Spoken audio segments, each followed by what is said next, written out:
फाल्गुन की पूर्णिमा की रात थी। बरसाना खेड़ा में होली की आग जल चुकी थी। दिन भर रंग गुलाल, हंसी, ढोलक और गानों से गूंजता गांव अब राख सा शांत पड़ा था। गांव के आखिरी छोर पर कच्ची दीवारों वाला एक छोटा सा घर था। उसमें रहता था भोला राम, उसकी पत्नी गीता और उनका 10 साल का बेटा छोटू। इस साल होली उनके घर रंग नहीं लाई थी। छोटू 3 दिन से तेज बुखार में तप रहा था। बाबा, मुझे बहुत तेज ठंड लग रही है। उसकी कांपती आवाज़ कमरे में गूंज गई। गीता ने माथा छुआ। शरीर आग की तरह गर्म, पर हाथ बर्फ जैसे ठंडे। डॉक्टर ने कहा था आग की गर्मी देते रहना। उसकी आवाज़ टूट रही थी। भोला राम चुप बैठा था। घर में जलाने को कुछ नहीं बचा था। सारी लकड़ियाँ खत्म हो चुकी थी। बाहर गांव वाले होली की राख समेट कर जा चुके थे, पर एक मान्यता थी, आधी रात के बाद होली की राख को छेड़ना नहीं चाहिए। कहते थे उस समय आग के नीचे कुछ और भी जागता है। गीता ने धीमे से कहा, छोटू के पापा, बाहर होली की राख अभी जिंदा होगी, थोड़ी ले आओ ना, बच्चे को बहुत ठंड लग रही है।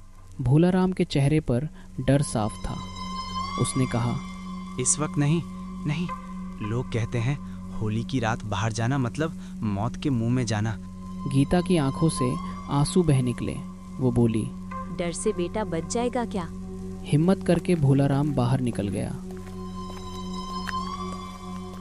गांव शांत था। दूर कुत्तों के भौंकने की आवाज, हवा में जली लकड़ी और गुलाल की गंध। चबूतरे पर अंगारे अब भी लाल थे, जैसे राख के नीचे कोई सांस ले रहा हो। वो धीरे से लाठी से राख को रेतने लगा। तभी राख के भीतर से हल्की सी हंसी सुनाई दी। उसका हाथ रुक गया। हवा एकदम थम गई। उसने पूछा, कौन है आग के नीचे? राख से एक चिंगारी उठी और बुझ गई। फिर फुसफुसाहट आई, जो इस आग को ले जाता है वो आग में ही मिल जाता है। भोला राम का दिल जोर से धड़कने लगा। उसने इधर उधर देखा। पूरा गांव अंधेरे में डूबा था। तभी उसकी नज़र पड़ी। राख के बीच एक छोटी हथेली का निशान था, जैसे किसी बच्चे ने भीतर से हाथ बाहर निकालने की कोशिश की हो।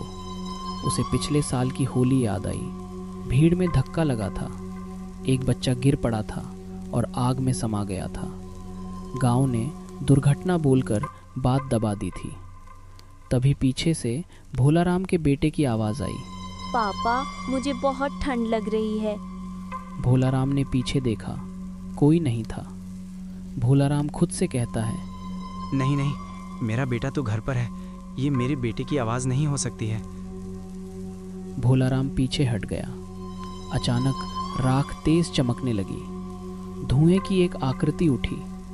धीरे धीरे एक बच्चे का आकार बनने लगा। काला चेहरा, अंगारों सी आंखें, होठों पर हल्की मुस्कान। वो आकृति बोली, तुम गर्मी लेने आए हो या मुझे देने? भोला राम कांपने लगा। वो बोला, मैं अपने बेटे के लिए आग लेने आया था, या उसको बहुत बुखार है। वो आकृति बोली, हर साल कोई आता है अपनों को बचाने, लेकिन वो खुद को भी नहीं बचा पाता है। वो आकृति भोला राम को आग में खींचने के लिए दौड़ी। भोला राम जान बचाकर भागा, पर रास्ता बदल चुका था। जहाँ घर होना चाहिए था वहाँ खाली मैदान, जहाँ कुआं था वहाँ राख का ढेर।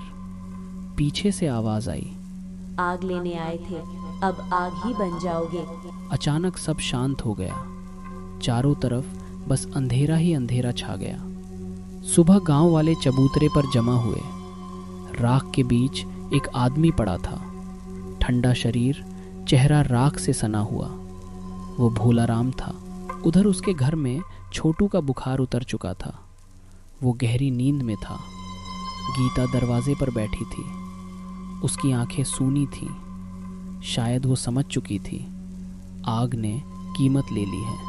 गांव में धीरे धीरे फुसफुसाहट फैल गई। होली की आग कभी खाली नहीं जाती।